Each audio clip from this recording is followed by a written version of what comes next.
Good evening and welcome back to Plannercraft. I'm Natalie and today we're going to be doing a bit of a play with background scan. So usually you end up using background scan mainly to see where we have put pieces of card on the mat. So if you're doing like a layered colour design, for instance, you can have all your different card pieces on your mat at the same time. Use background scan, position your elements over the top, and we'll go from there. Good evening, Deb. But this time we're going to do it a little bit different in that we are actually going to use our scan function to give us a guide, and then we're going to cut out of something else. So to get started, I'm going to do a little bit of stamping and a little bit of colouring. So hopefully Ian can manage to put links and things for stamps as we go along. But I think this one, I say think, is Flora and Fauna.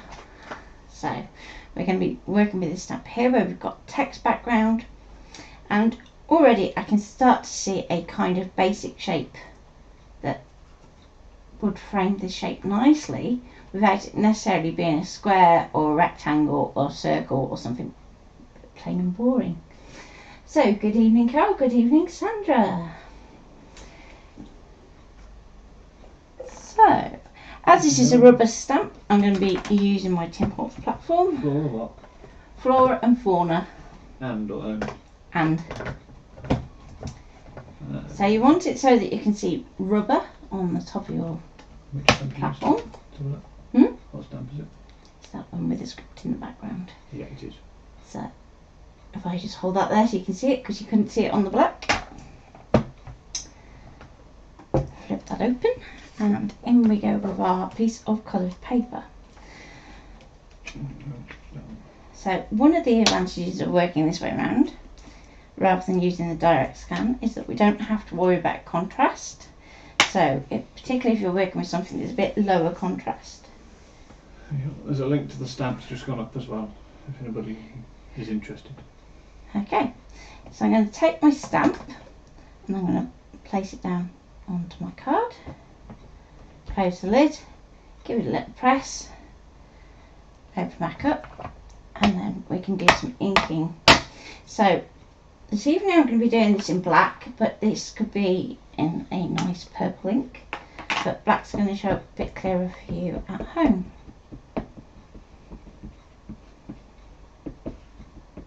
So if at any point during this evening you have any questions, don't be afraid to ask. If you want to do it in the chat, then Ian's monitoring that too, as well as the actual comments on the video.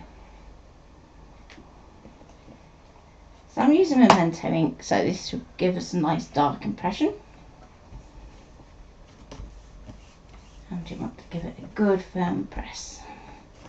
Benefit of using a platform is if we don't get it right the first time, we can re-ink and reapply. Okay.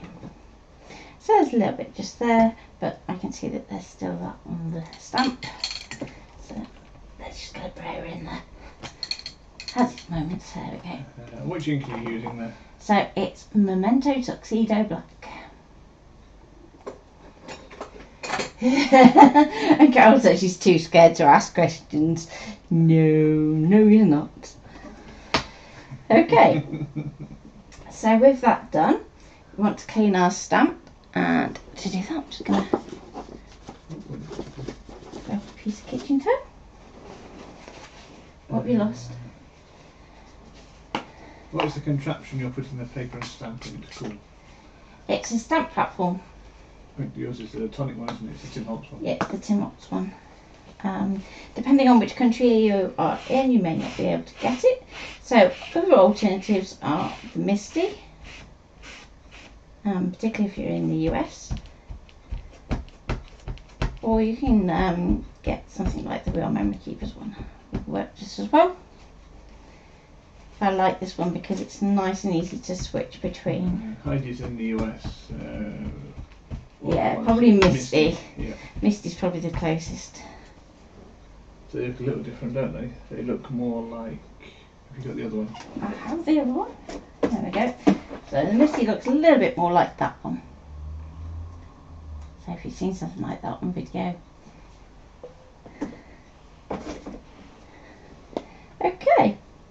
So with our stamp cleaned, I'm going to set that to one side, back onto my cling mount sheet so it doesn't lose its sticky. And let's take my stamping out of the platform. So I'm not going to get too bogged down in colouring, but what I am going to do is just do a little bit of highlighting. So nice white coloured pencil, and we're just going to do just a little bit of shading, so nothing overly complex. Where the petals are kind of nearest to us, we're going to do a little bit of a highlight and let it get darker towards the centre. So the lines on the stamp are going to do most of the work for you. Which pencils are you using?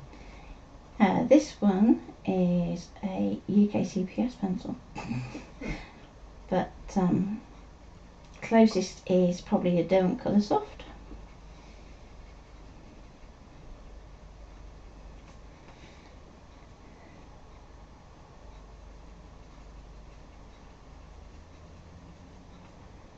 Or if you are just getting into coloured pencils, you can go for something like the Castle Arts, will work quite nicely on here. And the card I'm using is just some plain coloured card, so there's no texture to it.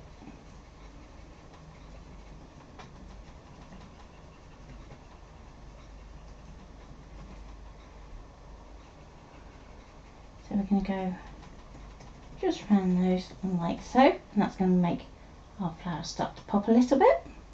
We're going to do the same on our lip buds, so working from the top down to one side like so. So that they're going to, I'll bring that up a little bit so it's a little bit closer, there you go. And there's another one just down here.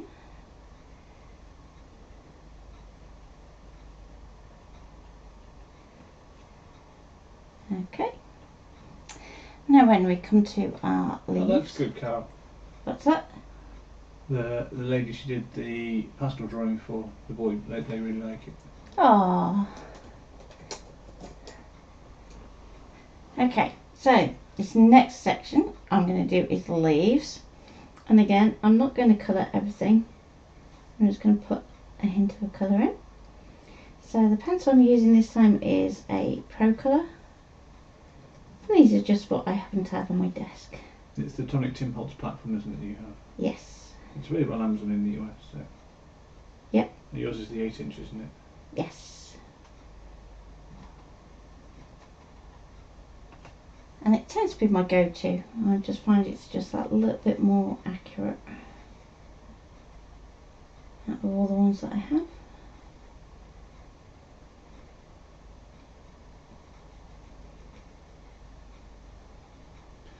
And Shell asked if the video is going to be available to watch after. So all our videos go on to YouTube and our Facebook page, and they are there indefinitely, aren't they? Yeah, until Facebook kick them off. Basically. And Hector's great birthday is coming up. Well worth getting a stamp platform of some description, because it just gives you that kind of safety net. Okay.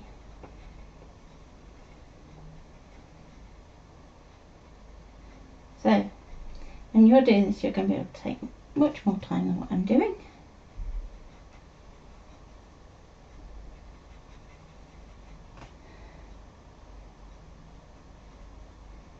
And softer pencil crayons are going to work better for you than a harder one. So if you have something like the old Derwent Studios, then those might not give you quite as good results as something like Coloursoft, Pro Colour, Prismacolors, Polychromos.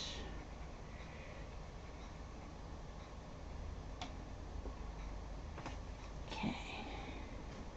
And I'm just using that purple underneath to kind of do my shading for me. So where I want something to be light, I'm going to use the full strength of my pencil. Where I want it to start to get a bit darker, I'm going to let it fade back to that purple.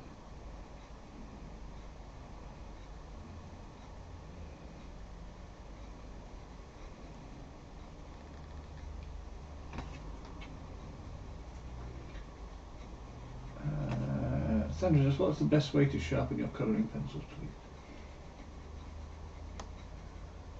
please? Ooh, the best way. You see, there's two schools of thought on that one. If you want to go down the kind of artist route with a scalpel and do the hack away at the wood so that you're just keeping as much of that lead intact as possible, then just use a sanding block just to get to a point when you need a point. That is what the pros would usually do. Personally, I prefer to use a battery sharpener. Yeah, manual swordfish sharpener. Yeah, with the windy handle. I used to have one with a windy handle, and I don't know where it's gone. And it's one I used to keep for use for my Prismacolors, because Prismas are a lot more crumbly than most pencils. But they are my favourites. You currently have a Derwent one, don't you? I believe. Yes, I have a Derwent sharpener. And I will show it on stream because it's right here. Oh, you have it there. I have it right here. It doesn't leave my desk very far, so there we go.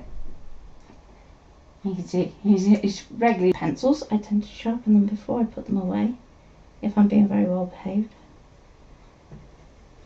And I like to keep my pencils nice and sharp.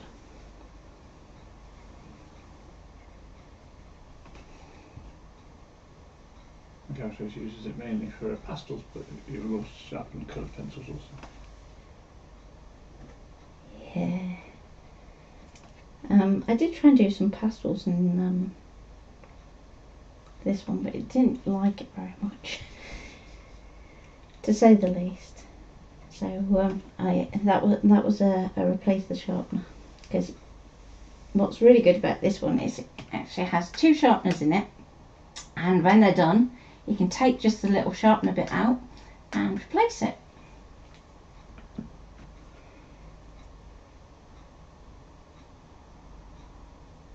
Yeah, if you got like the little blocky one, definitely you want to turn the sharpener and not the pencil. It's really tempting to go like this, and as you're doing that, that's putting so much pressure on your lead that it is going to snap, which is not good. You also want to try and not drop your pencils. In terms of storage, I have like the noodle type block that you would have in the kitchen with knives in for some of my pencils, and then the rest of them are in 120 pencil cases, aren't they? Yes. Of which there are, what, 5 now? Yeah, I have a... Yeah, you have a problem, yeah. My name's Natalie and I have an addiction, and it is pencils, but, you know, in the grand scheme of things, I think there are far worse addictions I could have. And they do get used. That's the important thing, is use them, enjoy them. Don't let them just sit there.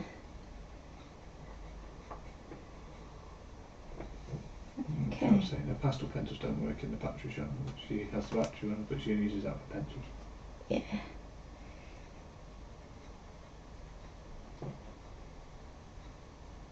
And the other one to watch out for is if you have like some of the crayons that can be sharpened, don't put that in them. It didn't like that either. Is that a good job you bought a pack of 3 replacements, is it? Yeah. Very handy to be able to just swap them out though like that, rather than having to waste the whole sharpener.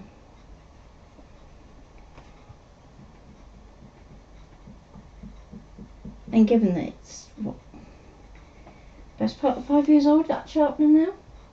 Well, that one. I don't think that's bad to only be on sharpeners number 3. For how much it gets used. Okay, so once you have something that looks like that, I will very briefly just grab a purple. Let's go for, I've got Prussian blue, so let's try that one. I'm just going to pop a little bit of shadow under here, just to make those bits pop a little bit better.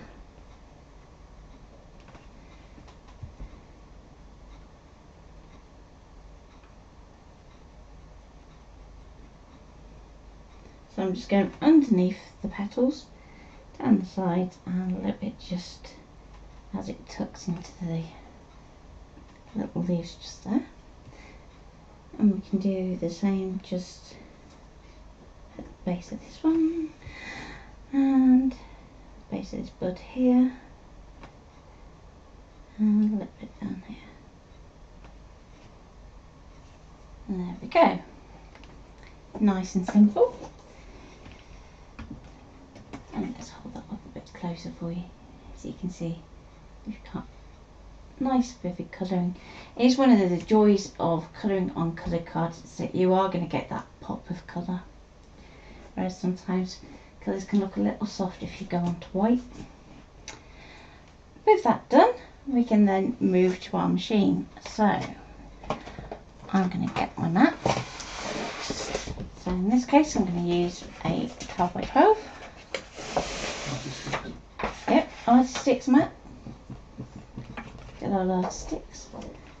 Let me just move my sharpener out of the way. So with your mat, and let's see if I can just move camera just a tinge. There we go. Just so you can see this edge here. So this is the leading edge of our mat, so that's going to be the side that goes into our machine. And if you look at the grid, you've got your inch markers. Now, because our stamping is pretty close to the edge, we're going to want to drop our card down 1 inch. So whereas we would normally be lining up here, we're going to line up 1 inch in and 1 inch down, so that we're kind of moving it away from that cutting edge, because it can't cut all the way from 0 to 12. It has like a little safety section either side. So by moving that in, we can kind of get all the way around our card. So let's wake up the machine because it's gone to sleep on me. There we go. So you could use the foil shield for your placement? Yep, you can use the foil shield for the placement if you want to. You don't have to leave it empty, but with coloured cards it's a little bit easier to see where you're going, so you don't always need the shield. Okay, so I'm going to load my mat.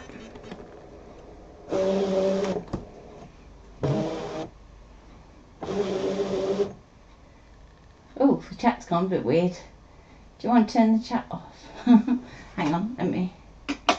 I will see if it will let me do it. Thank you.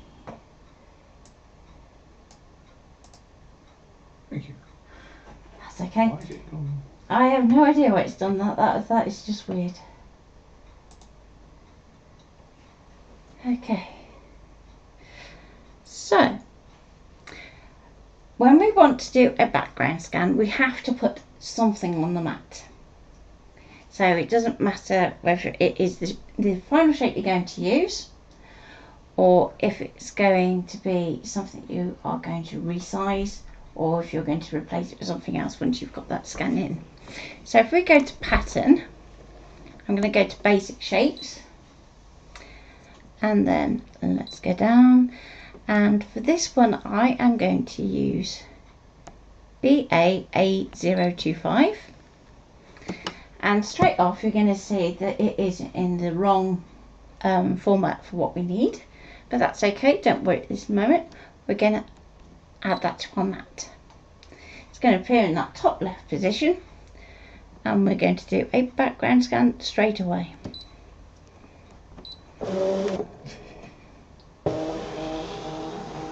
You're not weird, Carrie.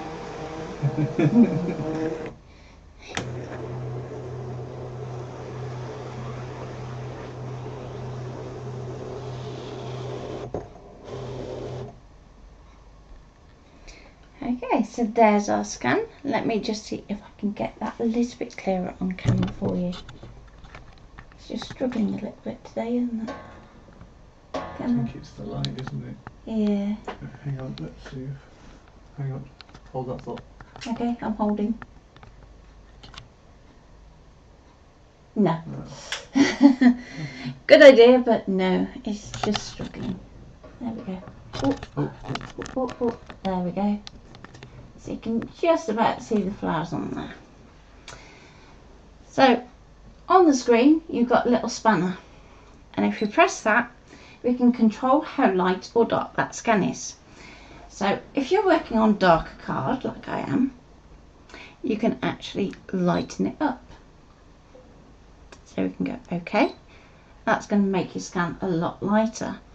But because on this particular occasion we haven't got a lot of contrast, you're still going to struggle to see. So if we go back to dark, go OK, and this time we are going to go to edit. We're going to go to object edit to get our shape roughly right. Now when we're doing rotation, we want to bring our shape to the center of the mat. This is because if you are slightly towards one edge and you try and do rotation and it can't get round all the way, it will stop at the nearest point, and at which point then it's a bit of a pain to try and get it where you need it. But so just drag it into the middle, it's going to be a lot easier. We're going to do a rotation so it's 90 degrees round. Going to go OK. I'm going to roughly position it over the top, and you want it so that the center of your shape is roughly in the center of your stamped image. We're then going to resize it up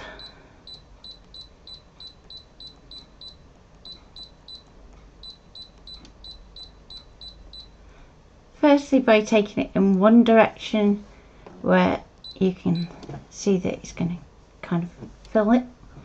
Then if you need to stretch once you have it in the right size for one or the other, then you can do that. So I've got that to 129, and I probably don't want to make that much taller. So we're going to press the ratio button so it's going to turn blue, and then we can alter the height and the width independently. So we can make our shape wider without getting any taller. Okay, and let me see if I can just get that a little bit better. It's not picking it up today, is it? Yeah, you're better off further away, I think. Oh, some of the stay. So you can just about see the flowers there. I can see it better in real life, I have to say. So I'm going to go OK, and now we're going to go and zoom. And you always want to do this just to double check, because it can look one thing when it's really small on screen, but then when we zoom in we can go, actually I've missed a bit of text there if that's really important to keep in, or it could be that actually I could be better if I nudge this down here. So I'm just going to nudge that down there, move it across. Okay, so from here we've got a couple of options. Our leaf is sticking out just slightly outside of our shape, and our bud at the top is just slightly sticking out of our shape. So what you could do if you wanted to cut this particular element of card out is you could actually weld additional shapes to that base shape to go around the leaf and around the bud. Because they're only little objects, we don't have to worry too much about getting them terribly precise. So that is one option. The other is to create a frame to go on top. So if I go OK, and this time I'm going to go to Object Edit, and right here we have two circles with two little arrows, and that's your offset button. So I'm going to press that, and we're going to offset, and we want it to be going outwards, and you're going to see that that green line gets bigger.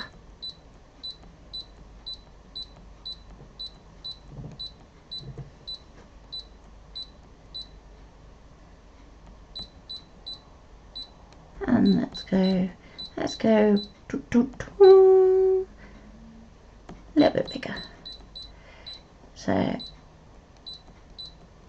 if we go for 15mm, that's going to give us a border of 1.5 centimeters. So we can go OK. I'm going to go OK again.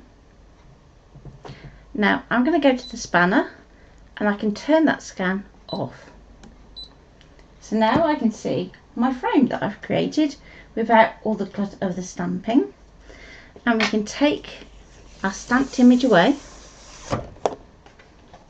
and we can pop on a piece of card that we can cut our frame from. So given that our card is quite dark, let's go for a light frame. And I'm going to pop that onto my mat. Now because my frame is vertical, I'm going to place that so my card is vertical. And remotely level would be good. Can't really see it. It's okay, I will show it in a minute.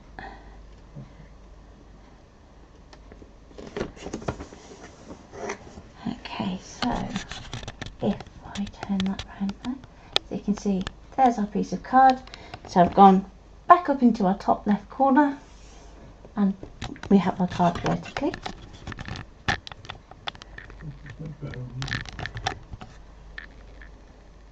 And let it focus. Feels like me first thing in the morning. Focus. Okay, so we've done our offset and we've created a frame. What we need to do next is we actually need to group it. So if we go to the multi-select button and then select everything, you can see that you have red lines around every shape and every group. So we're going to go OK. Go back into Object Edit and we have Group. And that's going to keep those two frames locked together so I can move these around as much as I want and it's not going to separate and the alignment isn't going to go. So we know our frame will be perfect. So this time we can use background scan as we normally would.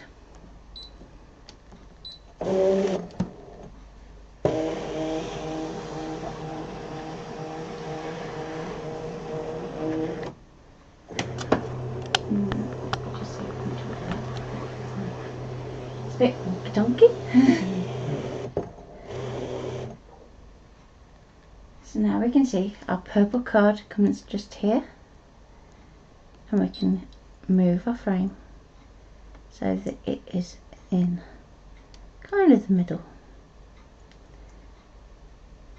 Now if you look at your screen closely, you'll see that you've got the dark edge, then you've got a gap, then you've got the scan, and that little gap is the area that it can't cut. So if you're trying to line something up to the middle of the card on your background scan, what is actually better is that you do that repositioning in 1 inch and go and do it that way, just so that you know that when you've got it lined up in the middle, it is actually in the middle. So I'm going to go OK, cut. Now the card I'm using is not a thick card, but I'm still going to use my standard auto blade anyway because it's a basic shape, there's no tight corners and it shouldn't snag. So pop that in. If anybody has any blade questions in terms of vinyl blade or fabric blade, etc., then don't be afraid to ask. With that done, you can see that I have my pressure at -9, which is typically what I use my standard blade at. My speed is 1, gives plenty of time to turn, and make sure that half cut is off. Yeah. That's usually the number one reason why somebody goes, oh dear, it hasn't cut. And it's usually me, because I'm terrible for leaving it on by accident. So let's go start, and away it will go.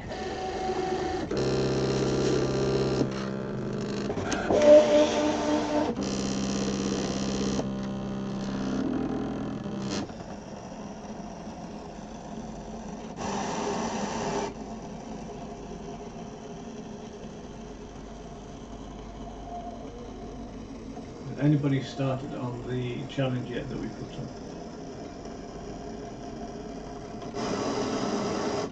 Which was? To use the ScanNCut to draw something. Yeah. So it's always worth taking part in the challenges. It's good practice for starters, and it's good to get feedback from the rest of the group. We have a lovely group. We don't tolerate any nastiness, do we? So don't be afraid to put up your work, because there's not going to be a case of somebody saying, oh, that's wrong.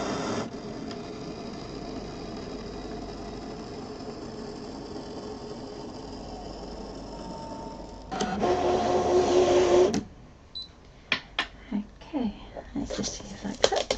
There we go.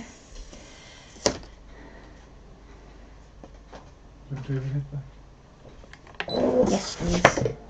So, once you know that one shape is cut, it's going to be almost a given that the rest of them have. Almost. Has its moments occasionally. So I'm just going to get my metal spatula and I'm just going to slide that round. So whenever you're working with something that is a little thinner or intricate, I do like to use the metal spatula over the plastic one, just because it's much easier to get underneath something without damaging the edge. What was the challenge? So the challenge was to use the ScanNCut to draw something. So to make a project using the ScanNCut draw feature. So you could be using foiling, you could be using a pen, you could use a pencil, quickie glue pens, paint pens, Sharpies if you've got the Sharpie pen holder. Yep. But not many people use the draw function, so it's trying to get people used to using it and playing with the settings. You can colour in with it, you can have a picture and colour it in, you could have a picture and leave it blank, you could have some text foiled or some text drawn and then foiled, or whatever. You can make it whatever you'd like to, but that's the challenge. So it's to use the draw function on the ScanNCut. Yeah. So do we have a closing date? I hadn't put one up. Okay. But I would say the end of the month, just so that we can start start fresh, as in end of May. End of May. Okay. Okay, so I pulled out another sheet of card that's going to go with our colour scheme, and this time I'll place it onto my mat, and I haven't got rid of my previous frame. So I moved it an inch, so that's important when we come to actually position our next shape. And we can pop that back in. Now, when loading mat, take your blade out. Biggest tip I can give you, because it's so easy to snag your mat on your blade, and it's either going to damage your mat or it's going to damage your blade. Either way, not good. So we can go, okay, can we go back to... Okay, so we're going to go back so that we have our edit screen back with our frame. We're going to load our mat.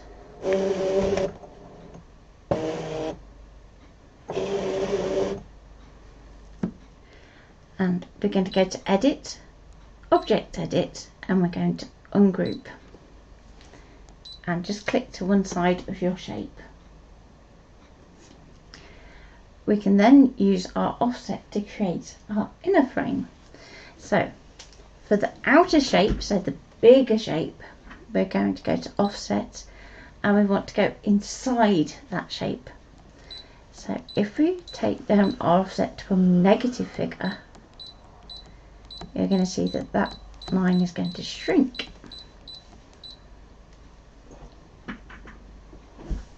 Maybe not too much. Let's go there. And we'll go okay. Sandra, is that a new mat? Yes, it is.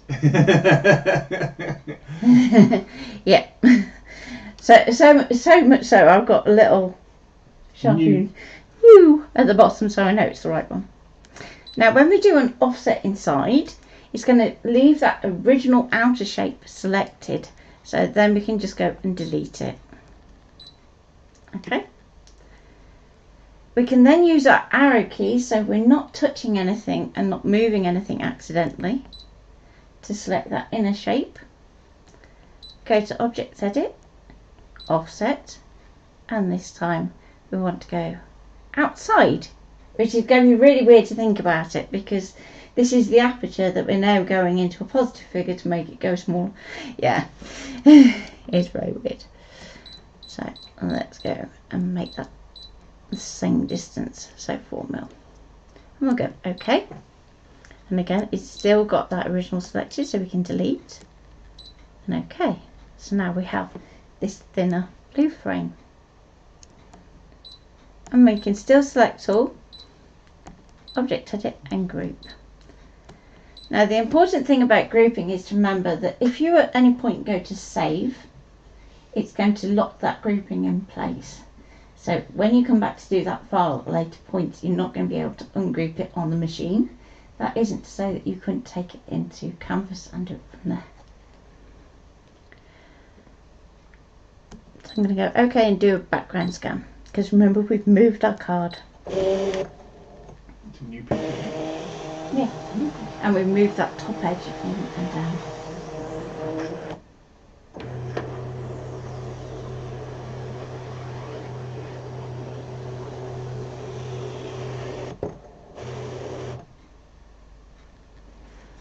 Okay, so with our group now, we can move that around, and this time you can see it's a little bit easier to get something in the middle. A little bit. So I'm going to go OK. I'm going to go to cut. And if you wanted to be really accurate about getting that in the middle, I did a stream on using a shape as a guide, so you can use that one as a how-to for that bit. So I'm going to let that cut.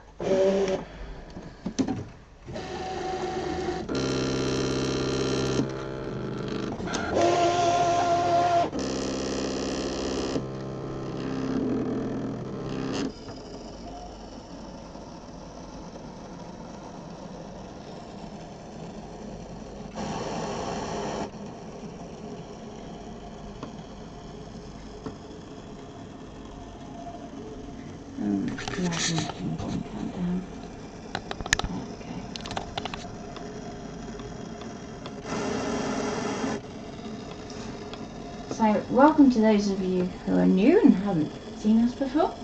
In terms of previous classes, you can catch up on YouTube and on Facebook. You can also see previous projects on our Instagram channel as well.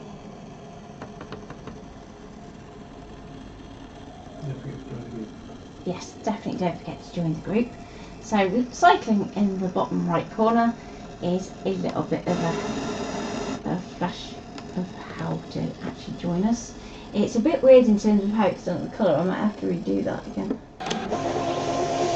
because the rest is a bit weird. But Instagram at PlannerCraft, as it says on screen at the moment. And then you have our website, which is plannercraft.uk. There's no .co, it confuses everyone. Facebook, you can find the page at facebook.com/plannercraft. And then this is the one where it goes a bit awry on. So you've got Facebook groups, which is /groups/plannercraft. And then with YouTube, you've got youtube.com/c/plannercraft. There you go.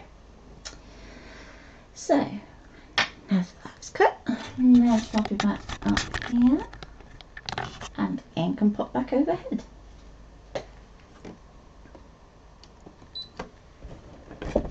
Oh, Carol doesn't like it. Oh, you don't like my little flashy button?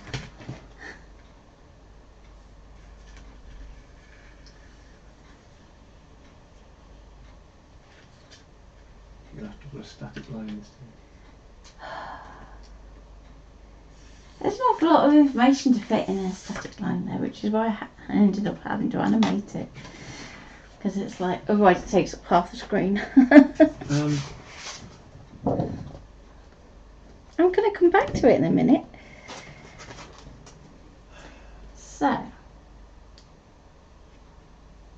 there's our frame with our decorative edge over the top. And you can either leave that on top of your background, or we can actually cut that shape out. So, going back to our mat, I'm going to pop this up so it is with the stamp in the right direction, like so. And I'm going to load that back into my machine.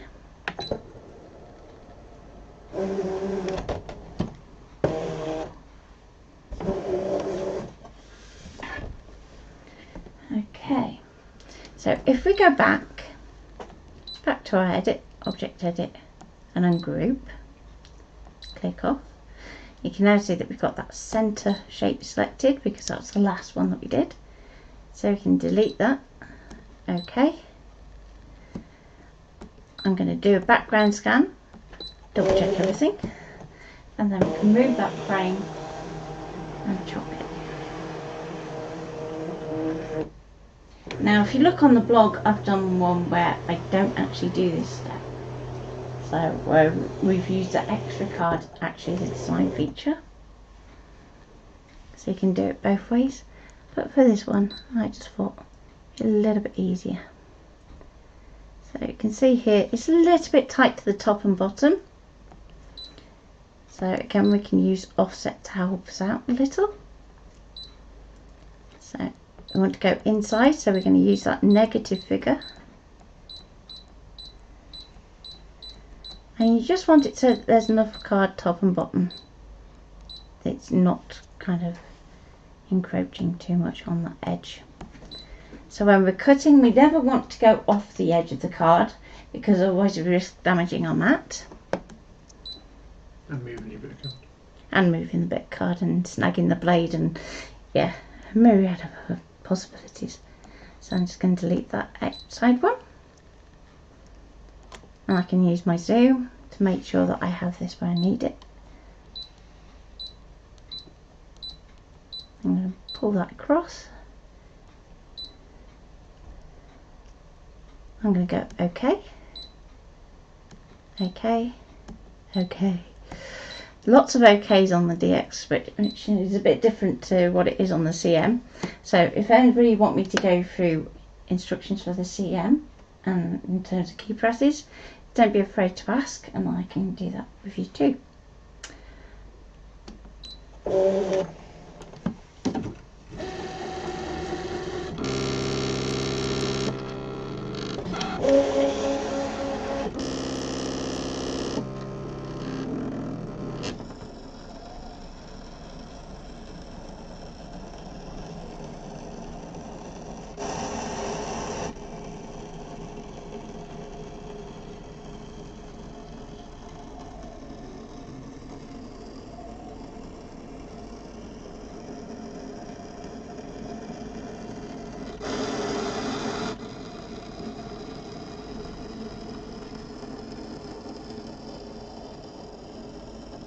I've put up a new release on to Creative Fabrica as well that is awaiting approval. So that's going to be something to keep an eye out for tomorrow, hopefully. Okay, so let's take my panel off. You're going back to it here. Yes, please. So now we have a panel. A frame that's going to go over the top, and a decorative frame, and then if you want to, don't have to, but if you want to, you can pop that back onto the original card piece like so, and you have a card front. Now again, you could use background scan to do a decorative edge around your frame, so you don't have to keep it as a straight edge, or if you just want to trim it up with a trimmer, that's fine too. So any questions while I assemble? How are we doing for time? Hey, that's not bad. So I'm going to do a slight amount of trimming. So you're just going to take off, it's got a little bit of a damaged corner, and that's in storage. That's cut for you. In terms of middle, I think I got that pretty close actually, so that should be fine.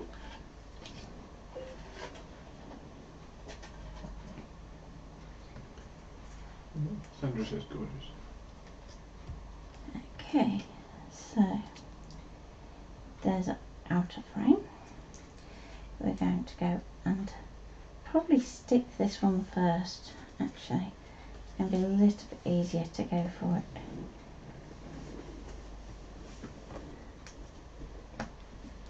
So normally I would use my PVA for this one, but it's gone walkies. So I'm using some Tombow Mono Aqua. Worse than that, Carol, she's left it in the machine. It's Carol telling me to put my paper back on my Yeah. Have you put the colour back on your mat? You naughty.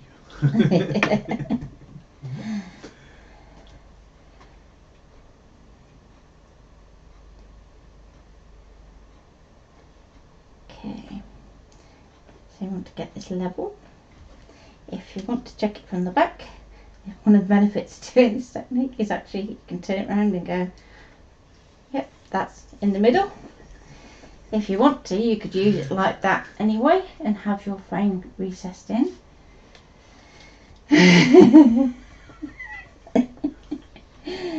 No, I use so many mats because they get used into submission, don't they? My poor ScanNCut does have to work rather hard.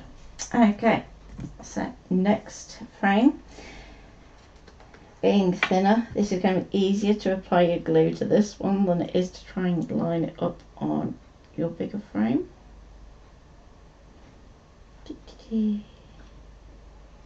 And we go.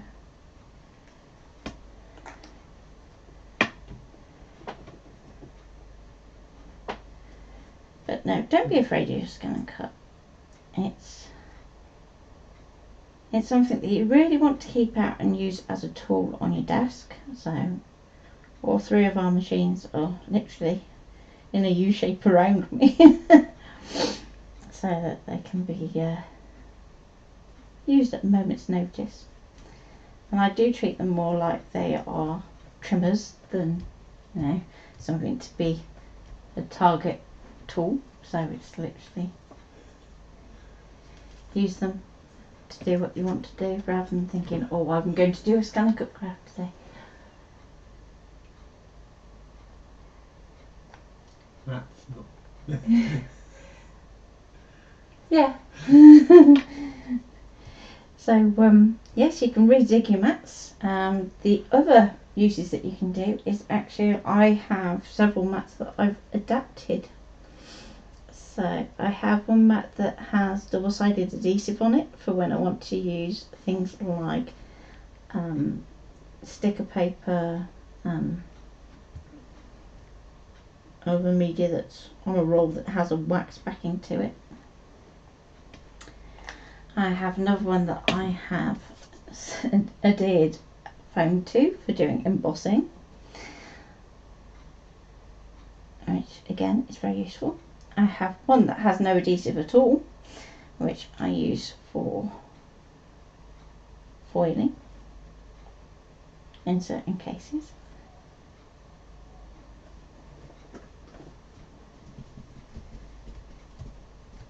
You do have a lot of mats. I do have a lot of mats, especially when you consider that, you know, if you have the paper piercing, you have another mat. Okay, so let's just tie that up there. It's very slightly off. And pull that.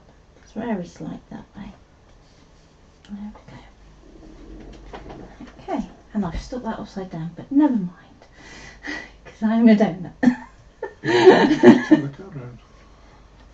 Trim the top. Yeah, trim the top. How do you have it? So you're probably doing in the streams at 7 o'clock at night. It's like, Interesting to see you make stickers. We can do stickers again, can't we? yeah, we can do stickers again. So I'm just going to line that up in the front. There we go. Job done. You'll ever know it was upside down.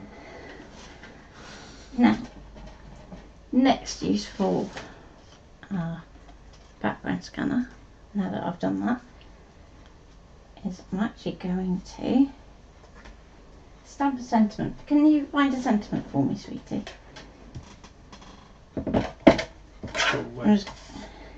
Out of the stamps by you. So I'm just going to trim a strip of card. I'm not going to be too fussy about it. It's only just to make it a little bit easier for me to work with. Grab your stamp platform.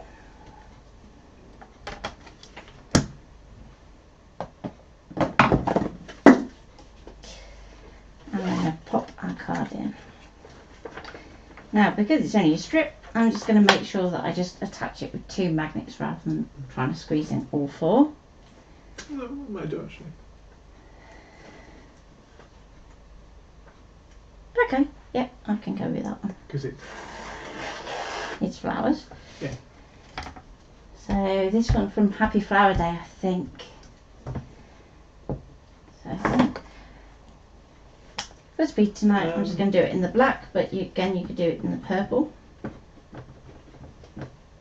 These are all Chocolate Baroque stamps, and for the sake of transparency, I am on the DT, so I am very lucky to get a lot of stamps to play with. Very, very lucky. Why have you got all the tape on the base of your stamp platform? Okay, so all the tape is from when I was doing a little bit of practice with the kind of mock-up for the foil shield. So it was a case of I needed to do a mock-up quickly, hadn't got it back, it hadn't been printed at that point. So you can do it straight onto the centre of your stamp platform if you want to. So, down with the sentiment. And try and get it as level as possible, because when you're doing rotation on the ScanNCut, you can only do like 1 degree at a time, which you may think when you first think about 1 degree, oh, that's a tiny amount, you can be really accurate with that. But as you start to get more into it, you'll find that you want to go half a degree and things like that. Okay. So I will clean my stamp later, honest. With that piece of card, we now want to put that 1 inch in, 1 inch down.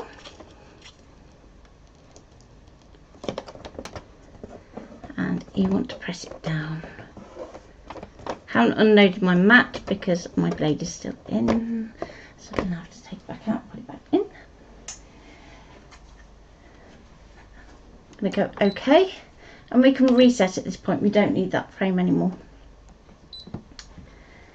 We're going to go to, let's go to pattern, and I'm going to go into my designs this time. And if we go down to this one here, we've got like tags and frames that we can use, and I'm going to go for do you want me to have a look after Carol regarding Adobe?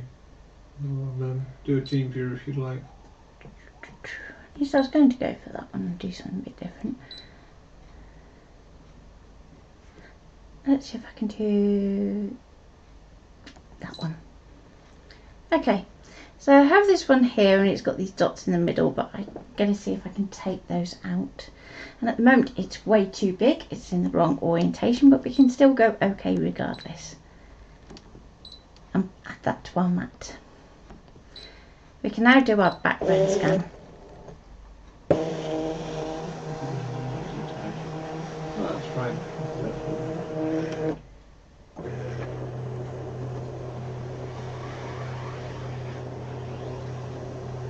I think Sally might appreciate a bit of help at some point as well. So, with that up in this corner now, remember we said drag it in, edit, object edit, and we're going to go to rotate, try and get it in the middle, rotate it around 90 degrees, and this time I'm going to do an offset, and we're going to go about 1 mil upwards, that's fine. And the reason that we do that offset is so that we can actually access the individual bits of that shape. So at the moment, if I drag this down here, that's our original shape that we've just brought in, and then these are all the offsets. So I'm going to go OK and get rid of that original shape for starters. If I go back to Object Edit, you can see that our group button is highlighted. So where it's done that offset, it's going to automatically group it. So we're going to ungroup. Now we have all our individual shapes so that we can take those out if we don't need them. So we'll click off, go OK. And if we're going to select, you can see we've got all these little individual bits here. So I'm going to go select all, and then I'm just going to tap on the big shape. So that's going to deselect that outer shape, and you've got all those little bits now selected. We can go OK, delete, OK, and it's going to wipe everything out apart from that outside shape.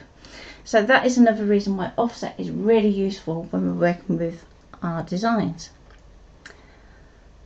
I'm going to bring that up here so it's more or less in the middle, and then we can do our resize.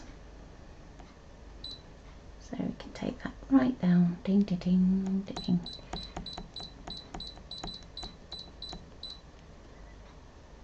I'm going to go OK, and now we can zoom. So we're going to zoom in so that we can see, first of all, how far off we are in rotation, how far we are off in terms of positioning. So if I move this back across here, because we want our sentiment to be roughly in the middle, don't go too far, machine. Oh, be good, come on. And I'm going to nudge that up a bit. You can see we've got a little bit of a lean. So if I go OK, go into rotation, and I'm going to go 1 degree clockwise. And when you're looking at these tiny amounts of rotation, what I would say is do 1 degree, zoom back in, check your work, because it's going to be much easier to do it that way around than to try and correct a big change. So that's probably looking about right. So you can see the black line here where it's sort of zigzagging down. Although it looks like it's going to go and kind of cut across and down, it's only because of the resolution of the screen, it will still cut in a straight line. We're going to go OK, OK, OK, and then we can cut it out. Now in terms of your mat, if you are using a slightly older mat, because you're working with something that is much thinner and narrower, if you have any concerns about that card not staying stuck, this is a good one to stick down with a little bit of extra washi tape.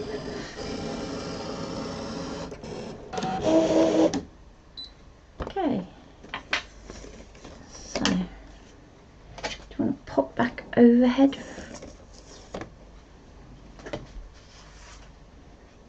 So there's our card, and we can pop our little sentiment, either offsetting it off to one side if you're going to be sticking it onto a square card blank, or we can just bring it back in there. So let's just pop a little bit of 3D foam on that, and that will be job done for tonight. So any questions before we go?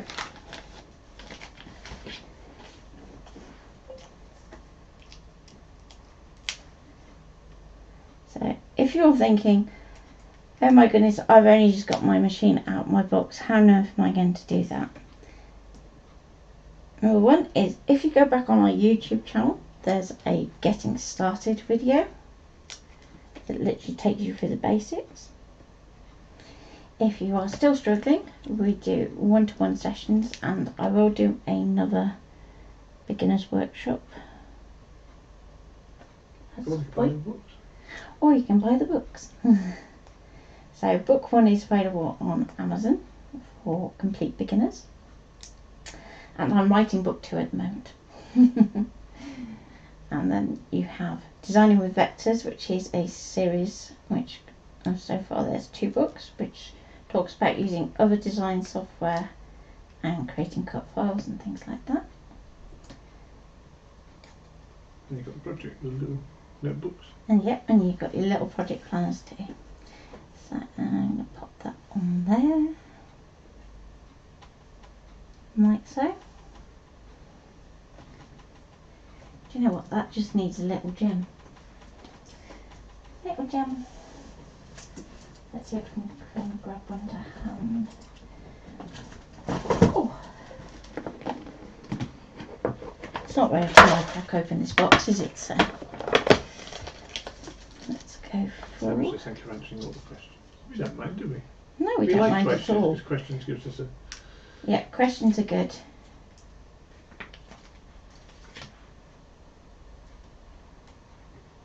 So the gems I'm using are from Dovecraft. So there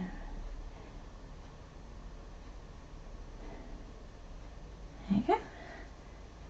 And we have a card front that we've just done using the shapes on our machine.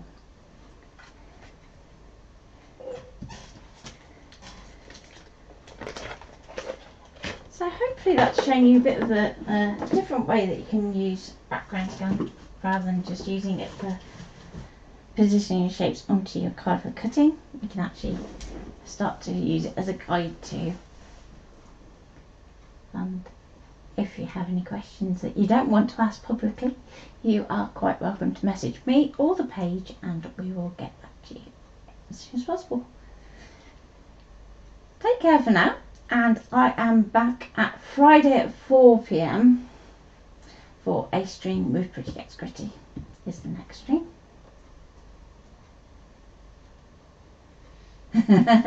Yeah, and colouring onto colour card is addictive because it's so easy.